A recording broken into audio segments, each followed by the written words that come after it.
Hey, we're live. So I don't know what the heck was happening, y'all, but oh my goodness, we've been having some technical issues this afternoon. But thank y'all for tuning in today. So today we have Dr. Marcus Bloom with us. He is the wildlife specialist with AgriLife Extension. His area of focus is supposed to be mainly wildlife damage, but he is very, very well versed in the world of deer as well. I guess you can introduce yourself further, but I feel like I hit a majority of the main highlights. Yeah, I'd agree with that. And you can still hear me fine, right? I can, yeah, with the way things have been going this afternoon, yeah, more than likely something else technological issues will arise at some point. So we Yeah. No, no, apologize for look. that.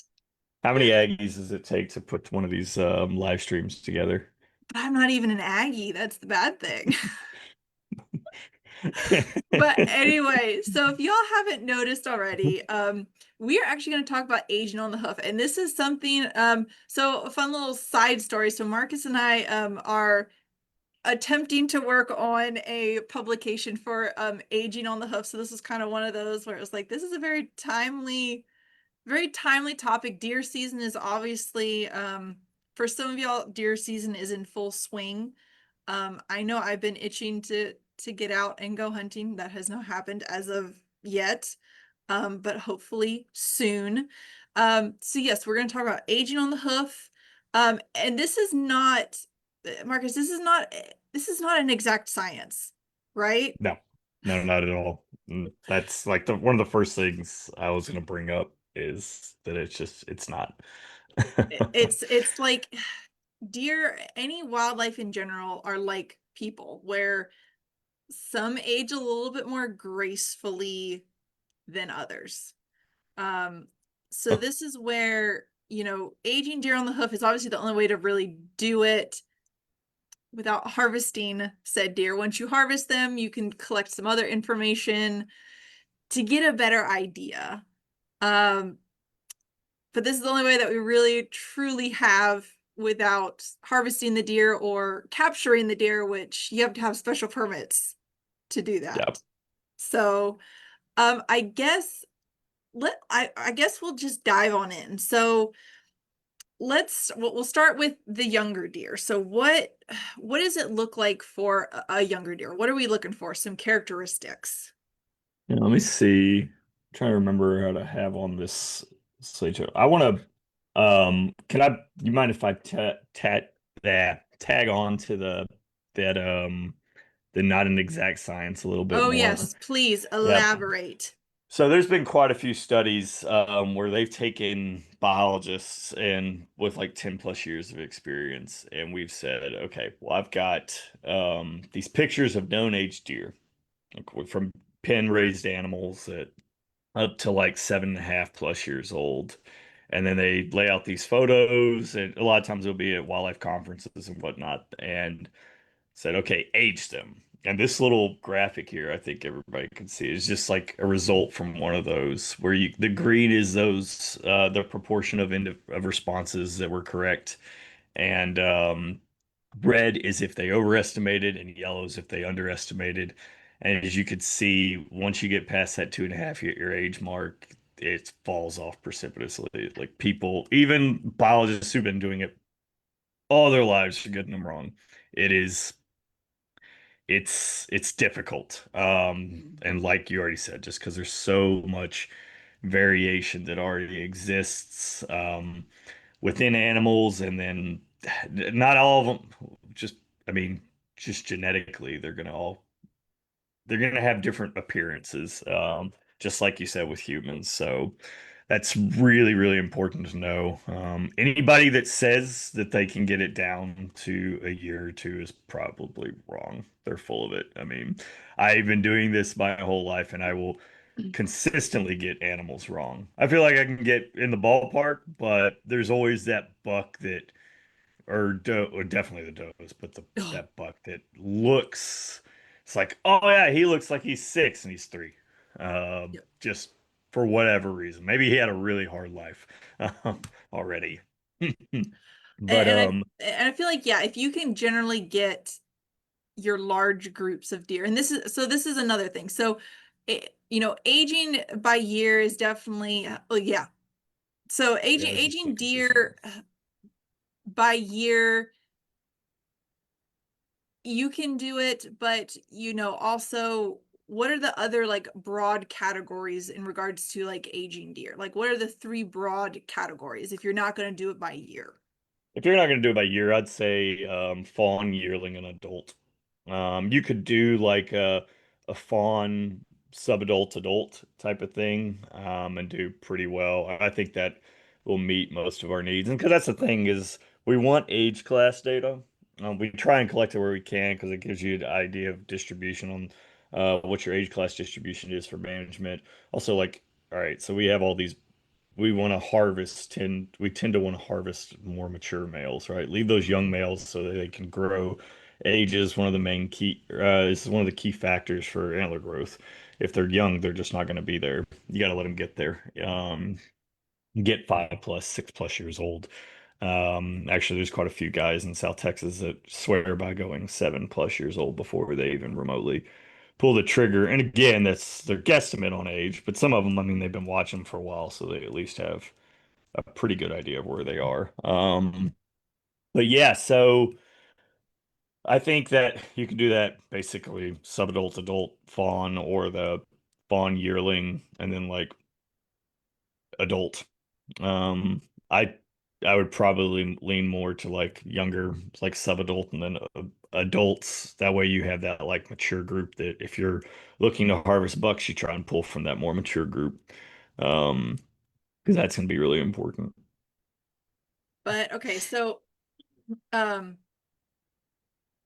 so what I guess we'll just sort of slowly walk through it. And you would also mention that, this kind of translates to does as well, but I don't know about you, but there's something about when there's not the antlers on the head, unless you have like a super ancient doe, it can be really, really tricky because antlers, you should Yep. never rely solely on antler growth, correct? No. But Right. Correct. it, it, it can sometimes give you just another little hint of a clue sometimes, but you got to be careful. It, it definitely can be. Well, that's why we have those the antler the spread Restrictions. restrictions for spread points, things like that.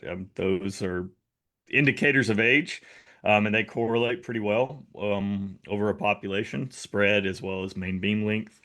Um, Obviously, main beam length is a lot harder to tell for most hunters, unless you've been looking at deer for a long time. I don't know, some can do a pretty good job of guessing, but at some point, like around 3 years old, so it really starts flattening off, and it's just small changes. So when we're talking about like an inch or two difference, Yeah. I wouldn't expect most hunters to be able to estimate that.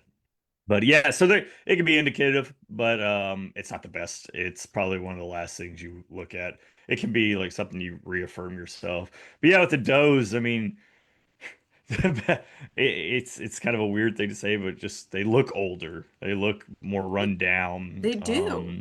That's because It's they're taking care of all the babies. They got to listen to you nagging babies like 9 months got a out of the year. I mean, they've come got a on. parasite. There's 6 year old does or something might have had a parasite for, or two parasites on them for 4 different seasons at that point. I mean, you've seen what does look like after they have those fawns suckling on them for a month or a couple months. I mean, they're run down. Their does right now should mostly look like bags of bones. I mean, they've depleted a lot of their reserves. Another Mhm. thing with does is people often mix up the fawns, and I have that on the screen now. Is left is a doe and the right is a fawn, and some of the big things you got to look for is that elongated nose.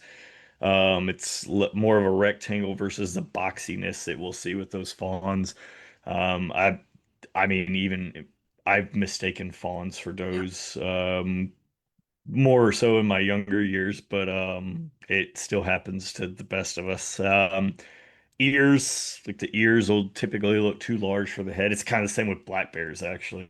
Or like we call them Mickey Mouse ears there. For the younger bears, they have it's like look like they have Mickey Mouse ears. They don't Yeah. fit their head. It's the same thing with fawns. I mean, Hey, but when you don't have that, some people are like, well, how can you not tell they're smaller? Well, if they're 200 yards away and you don't It- have something else standing next yeah. to it, or the next thing standing away is 400 yards or Mhm. something like that, which we don't have as often in Texas, but I guess it depends where you are. But yeah, those are kind of the big things there. But just with the bucks, you'll start seeing like bigger guts, a little bit more.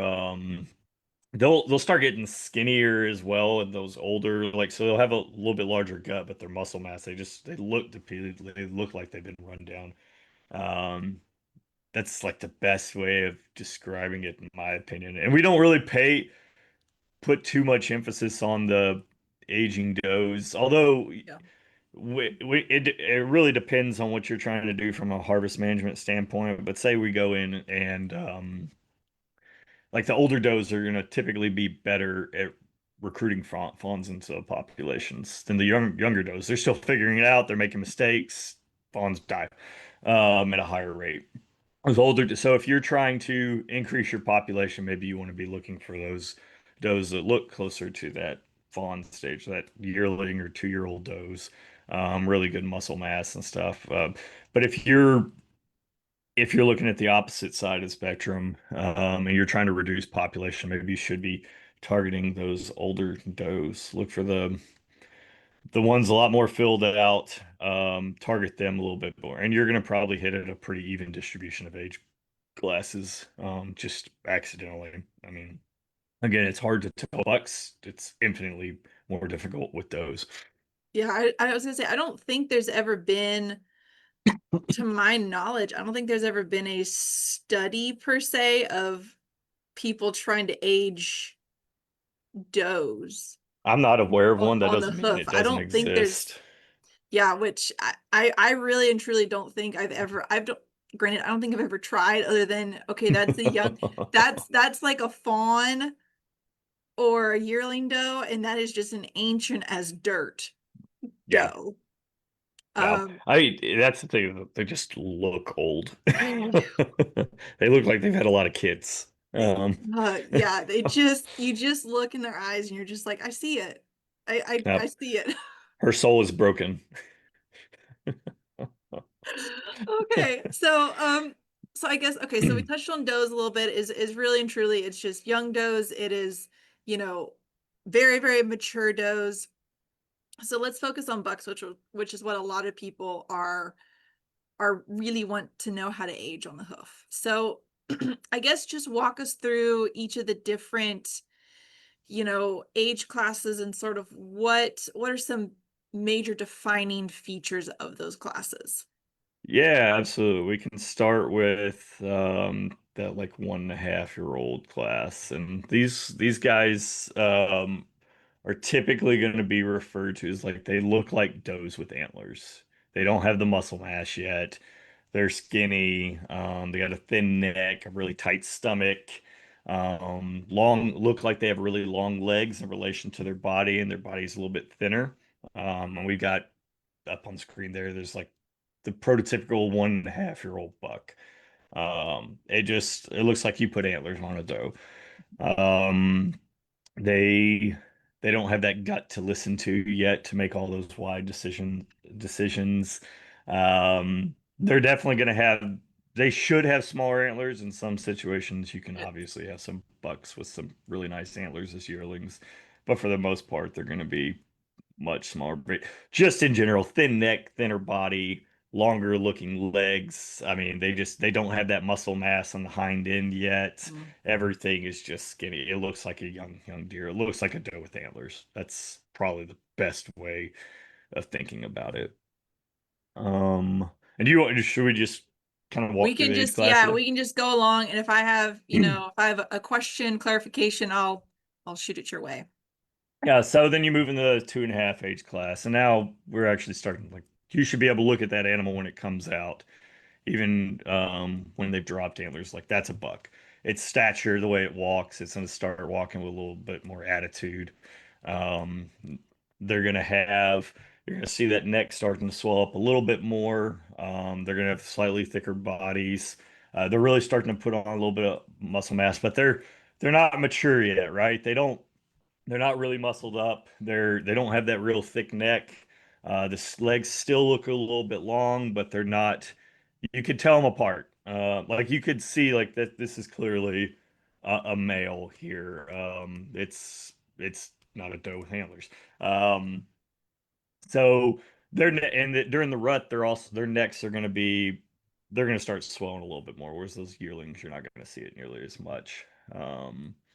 But yeah, it's just a slightly thicker build than those yearlings, but it's not quite to that like full body that we'll see at that 3.5+ year olds. And you'll start seeing a little bit more antler development, those little 6 points and stuff, small eights, things like that.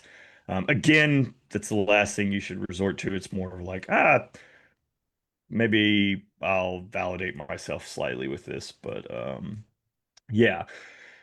If we jump into those 3.5-year olds, which is the top far right, now we can see so in all of these for these first two, you've got that like flat back and flat belly. There's no like pooch at all. Everything's tight. It's and that's still somewhat the case here, but now we're really seeing the body define itself a lot more. Um, they have a lot more of a toned body. It's much more muscular, a deeper chest. You can start seeing that brisket kind of form a little bit, well, as much as deer have. They're filling up their necks are really filling in a lot more. You might have for the most part, you'll probably have a slightly flat, tight stomach, but it's starting to round just a bit. Those shoulders, they're gonna and that chest that they look much more muscular, heavier. They're starting. You're going like whenever they come into rut, you're gonna see that neck swelling a lot better. Um, those And at antlers are gonna this follow with it as well. and that 3.5-year-old age is kind of when they start to look less leggy. Even a two Yes. and a half year old, they still kind of have that like leggy appearance to them. You're like, okay, you just they're like little giraffes. Well, maybe not quite that much, but just Yeah, a little less leggy once they hit that 3.5-year-old mark. absolutely. Absolutely. And and that face is to start shortening a little bit before they had that longer nose. I didn't hit on that as much, but it's that doe feature, right? You have that long rectangular face, and a little bit less so with pretty much there still with the 2.5s, but at 3.5, you're starting to come in a little bit. Those Um, the more masculine, like blocky exactly. features that we associate with like, all sorts of other animals, basically. Yeah, yeah, right. And their neck is even like widening more. So, like if you were to have like if they're looking at you or have a broadside look at you, a lot of time at that 2.5 and younger, that head is going to be the same size or larger than their neck because their necks are so thin. But at 3.5, now that neck's starting to It, get bigger, even outside of the rut, where now we're starting to have a lot more muscle mass there. So yeah, and then I mean, at this point, it is truly a crapshoot. I mean, there's so many bucks that you will always be fooled. And it's not just on the hoof. Tooth oh, wear is better, but tooth wear is also like we can mess that up all the time, and we do. mhm. There's so much variation. Genetics. Think about your teeth, and then think Yeah, about somebody else you know. Um, Even if you're on different diets and stuff, for the most part, we yeah. all have different teeth and they wear differently. And then soil types, all that stuff goes into it. But that's whole different topics. Okay, so if we move into those 4-year-olds now, they have a thick, muscular body. Still pretty taut skin. The skin's not like sagging or anything yet. Those legs are going to be really proportional to their body, right? So they're not that legginess is definitely gone now. Yeah. It is very proportional. Their stomach is starting to sag a little bit more, but at the same time, that back should be remaining a little bit straight. Um, their tarsal glands at 3+, you'll start seeing a little bit more staining on their tarsal glands. You don't have that as much with those two, especially your 1.5-year-old bucks on. Those don't have that metatarsal staining and whatnot. but you will definitely start seeing that at 3.5 and 4.5. But that neck really blends in nicely with the shoulders. Again, a lot more muscular tone. They're at this point they're like physiologically mature. Like they're starting to be at their peak from a like muscle standpoint. I would say probably 5, and then after that they're kind of tapering off with their muscle structures and stuff like that. And And this time also their antlers are probably going to be closer to 90% of what you're going to show from a genetic potential. Sorry, I cut you off there. oh, you're good. You're good. All I was gonna say is kind of at 4.5 is also where you said they reach pretty much like, I hate to say sexual maturity because they can definitely breed does at, one and Oh a half, yeah. 3.5, but really at 4.5 is when they become really competitive, I'll say, against other bucks. They finally got the size to the strength that they can actually like push off and compete with the other bucks in the arena. Yeah, they're no longer relying on sneaky copulation. Yes, exactly. Um, yeah, Exactly. which is a fun term with birds. And if for those of you who don't know that, basically it's we have other terms for it that I will not say on radio uh, or on this stream. But yeah, it's basically just you have more mature males of a Mhm. species fighting, and they're preoccupied. Yep. And this little guy comes in and breeds And and yep, takes a breeding opportunity. It's a great strategy. It it works really is. well.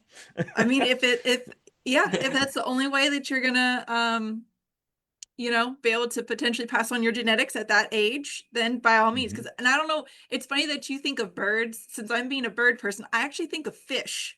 I don't know why, but I think of, Uh, and maybe it was because of an animal behavior class I took, but they talked about, I think it was, oh gosh, was it like bluegill or like perch of some kind? I feel like that's what I learned, but I always think of fish. So it's funny that you think of birds that's funny. that, and I Yeah, think of fish. I would never think of anything with fish, but mostly because I didn't take any fisheries classes and stuff. Like Oh, Kingsville didn't have those, so I would say I'm pretty ignorant to fisheries.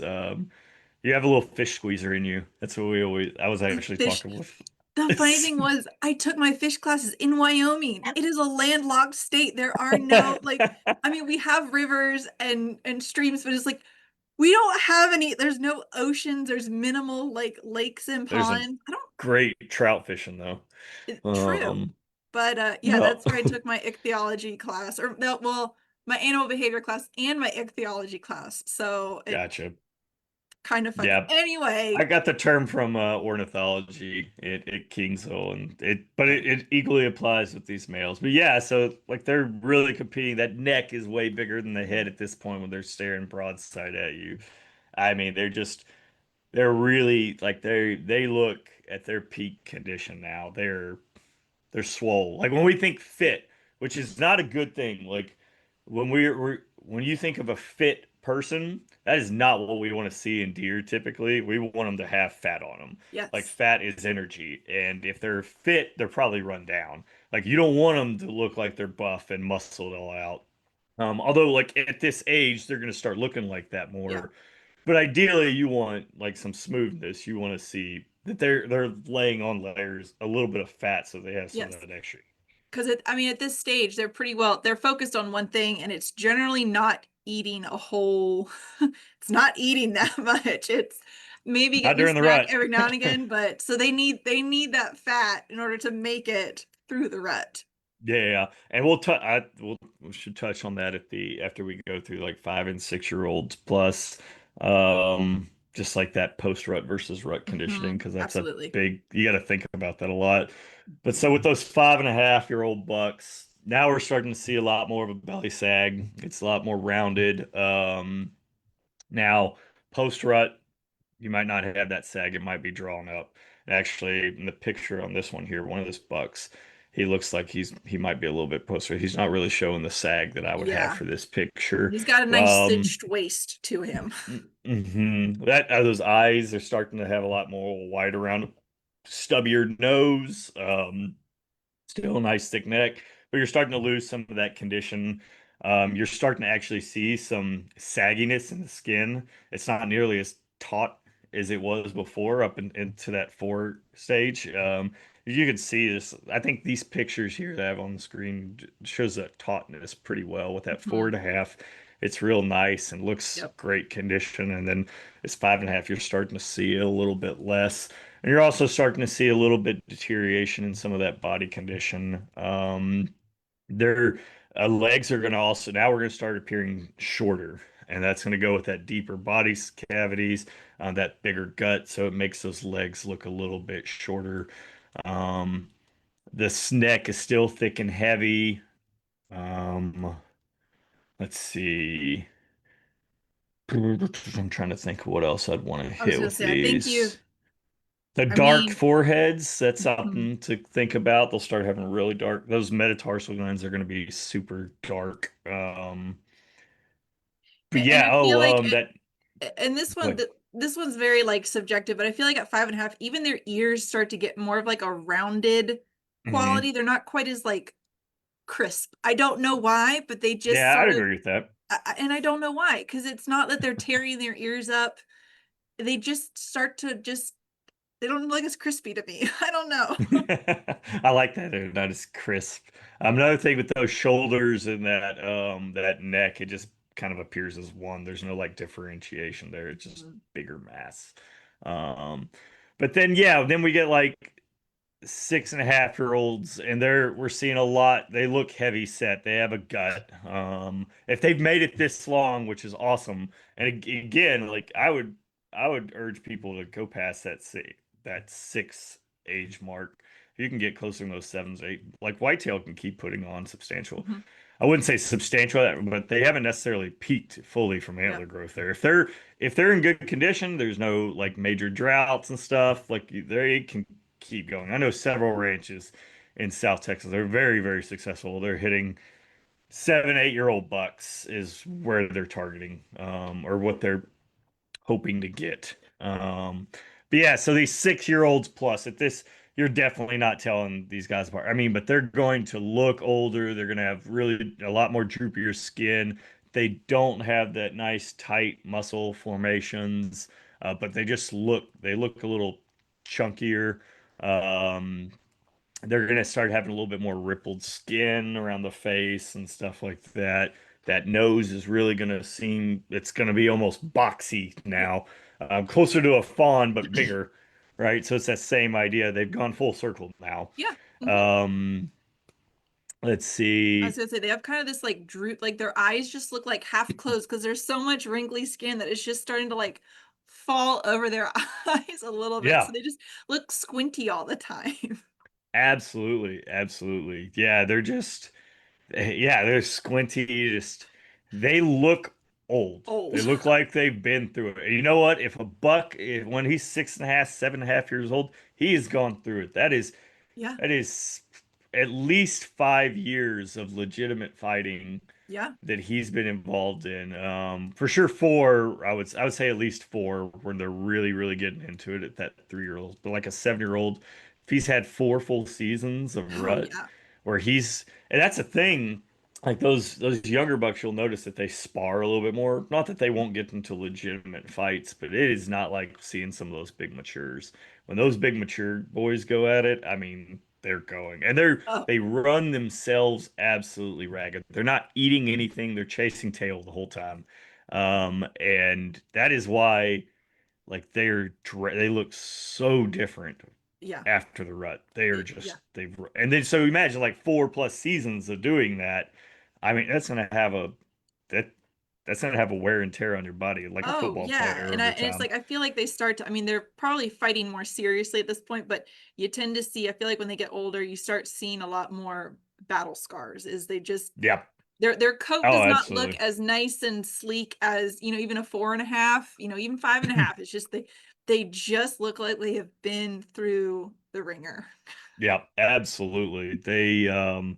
They definitely do. And I'm gonna see where I had. So this is actually it's at 43. So I'm just gonna jump ahead on some of those to go to those post ruts And another of thing I'll say us. is while you're pulling that up, Marcus, is so we have the Texas Texas brigades, and one of them is buckskin brigades. And one of the things they talk about is, I know they bring up, Marcus, have you ever helped with the buckskin brigades at all? I haven't yet, but that was Okay. mostly because I was out of state for so long. I'm gonna Yeah. jump back into it this year. And so one of the things I know they do here in the South Texas brigades is they actually get, like, I hate to say it, they bring people up. They bring guys up and they have the younger guys right next to like some of the older volunteers that come out. And you just look Hmm. at even just the body shape of people, thinking of like what a 10-year-old looks like. They're just long and lanky. And I by the don't time want they to hit be on their this line. yeah, and generally it's the same people, and they always ask, the 20-year-old volunteers, like the college age volunteers, to stand up, and everyone just looks like you can just see the difference in people. Is it's just so, Marcus, if you volunteer, when they're talking about aging, you might want to Uh-huh. disappear if you don't want to be volunteered to stand on the Well, lineup. okay, do they make Chase go up there? Because he throws off the whole thing. Chase Curry. I don't know. He's older than I. He's got to be close to 40, and he's buff. So you gotta just like ignore Chase here. Like he's You're like, clearly. he is the outlier in this group. Yep. Don't look at I, him. I only bring him up because I'm pretty sure Chase does a lot with South Texas Buckskin Brigades. I thought he did. Um, but yeah, But yeah, yeah. people are really and truly like the same. Like you think of a 10 versus a 20, 30, 40, 50, 60 plus year old is same general thing. You get a little bit older, you get a little bit more Yep. saggy skin, get a little bit thicker around the middle. Things just start to go a Yep. little downhill. But anyway, That's But yeah, and so with that, the whole rutting activity, like this is a buck on the left that's pre-rut versus or right at rut and then post-rut. You can see how that belly is no longer sagging. So you got to think about this whenever you're trying to evaluate age class. Are you looking at them? Are you trying to compare deer before and after? You want to be comparing them all around the same time. And um, I mean, the buck, other than the antlers, a buck that you saw during rut after the rut is going to look completely different from a body standpoint. He's going to be in rough. He's going to be really drawn in. He's not going to have that gut that you would expect with like he's a 6 year old. Oh, he looked like a 6 year old before. Now he looks closer to or a 7 year old. Now he looks like a 4 to 5 year old based on his gut. And that's just because body condition has shrunk so much, but most of them should have shrunk. So you're going to want to look at trying to age some of these deer before that rut activity or before post rut, at least, before they mhm. really run themselves down. So that's one thing to really keep in mind there. And not everybody considers that. I'm trying to think. Yeah, again, that's the worst condition that males are going to be in at the time of year. Whereas like females, it's going to be partridge after like close to weaning of a fawn. But for males, that post rut is by far the worst condition that they're going to be in of the year. And Um, fortunately, as everyone looks relatively the same, minus the fact that the younger deer. So yeah, that's the point of the year where, yeah, those mature bucks are going to look a little bit younger. So that's where looking at, other features, or just realizing that, give yourself a little bit of grace that if you shoot a deer and he's a little bit older or younger than you expect him to be, is it it's a unfortunate pitfall. Is they look a little bit younger. They take a little bit of step back yeah, in I mean time. they've lost up to a quarter of their body Yeah, mass during that period. They lose a lot. they do. I mean, depending on how much area they're covering and whatnot, they can really lose quite a bit. But yeah, so trying to think of what else I have. I was trying to That think. little, I think that's a very good overview of aging on the hoof. His biggest takeaway is, one, it is not an exact science. Every deer is going to be completely different. So hopefully this just kind of showed y'all that even a trained a trained biologist, somebody that's looked at probably, I don't know, Marcus, like hundreds of thousands of deer, you think? yeah, I mean, I don't know about You hundreds of thousands, but definitely thousands, tens thousands of of thousands. deer. I I mean, mean, you're gonna the best biologists are gonna get it wrong every time. It's just not an exact science, and that's why we try and go to maybe those three categories like fawn, like sub-breeding, sub-adult type of thing, before 3 years old, and then after those mature bucks. And that's just going to help you identify like age class, like generally where you're taking your bucks from your harvest quotas and whatnot. One other thing I might throw in is if you're doing anything based on cameras, you make sure you have that, like the ideal age photo is a broadside view of a buck with their head Yep. up, standing still, as a good you want a good, not blurry pictures. It camera angle, it can be so deceiving. So many times I have people just always like, hey, what do you think this buck is? And I'm looking, I've got like a quartering away shot. Like I really don't know. I'm gonna try and make some estimates here, but I can't see his face. The angles are a little off. I don't know.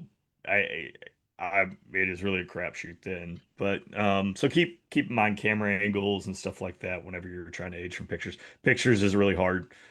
Mhm. Um, it's a lot harder than in person because you don't get all the angles and Yep. whatnot.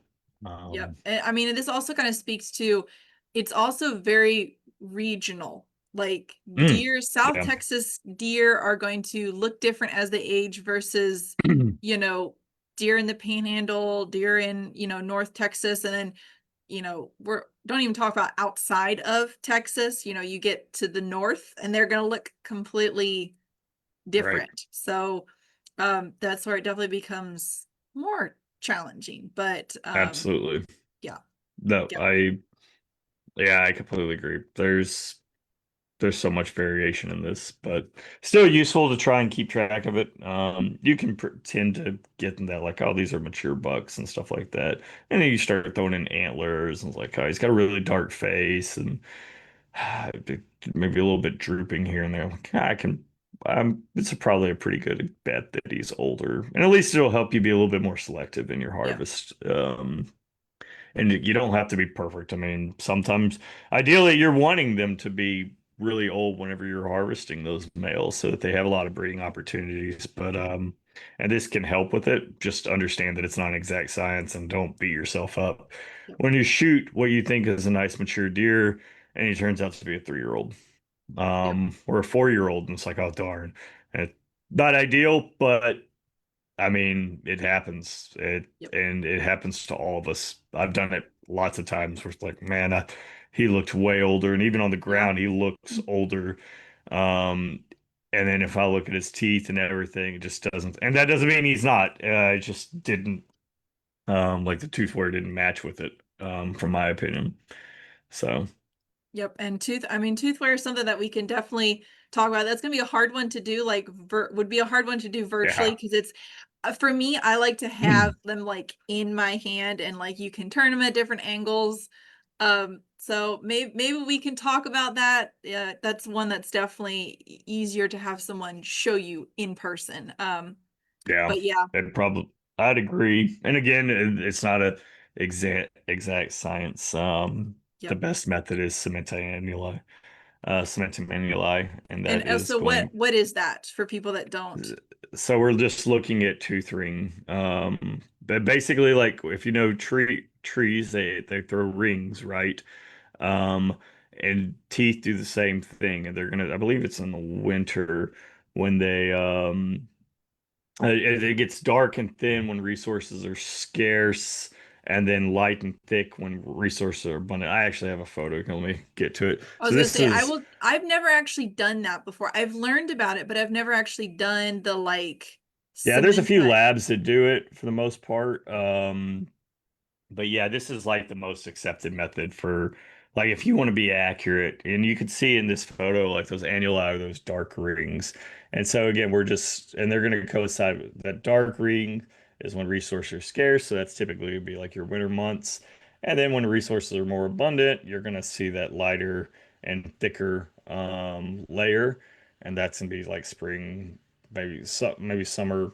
Um, but yeah, these are pretty good indicators of like age of a deer. And any ungulate species in general. This is cementum annuli is really, really it's a great technique. It's just, I mean, it costs a little money. I can't remember I what was they're I was gonna say you have charging. this is It's not like, something that you can do on your own. You have to send it into no. a laboratory. So unless you have lots of money, in which case you should let us know what y'all are doing to have that amount of money to be able to do this on all of your harvested deer. And I want to Yeah. say Montana, but I might be misremembering. It might be like 15, $20 a tooth to send in. I want to say that they do. I have a taxidermist in Nevada, a buddy who's been sending in deer teeth from bucks that come in. He's been collecting a lot of data there, and I think he just asked them if they want to do it. And a lot of them are like, oh, like 15, $20. Sure, I'll do Yeah, that for and a ship single it. deer, yeah. Yeah, But and then they ship it off in a bulk, and maybe that's what it is because they're sending so many in mm, at the same time. It's been a while since I've chatted with him about that stuff. But no, that's like if you really want to know, that's what you do yeah. is you do cement to manulife. And they have Um, to all go to Montana? Do you know this or no, do I'm trying to remember what I thought there was a the main one was in Montana. Let me just I was gonna say let me see. we can look it up, but yeah, so basically everybody, so unfortunately, if y'all were hoping to come on here and find, that aging deer on the hoof, this was your, end all be all of this is I'm gonna be really, really good at this is I'm sorry to burst your bubble.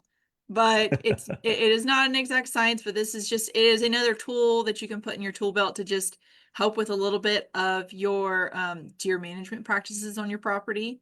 Um, but I mean, I think we pretty well hit just about everything. Or is there anything else you want to say, Yeah, so the Marcus? one I just Matson's laboratory is one that I was thinking of in Montana there. Matson. Okay. And and I believe there's others out there. But that's I want Wildlife Analytical Laboratories. There's some other groups as well that you can look into, but if that's something you're really interested in, um, yeah, you just look up Cementa Manuli and Okay. yeah. All right. Well, thanks everyone for tuning in this week. I forgot to look as to who we're supposed to have on next week. I really and truly forgot who we're having, but we do have someone scheduled for next week. Thank y'all for joining us with Living in the Texas Hill Country. I always want to say this afternoon. Um, so yeah, so we will hopefully see y'all next week. Bye everyone.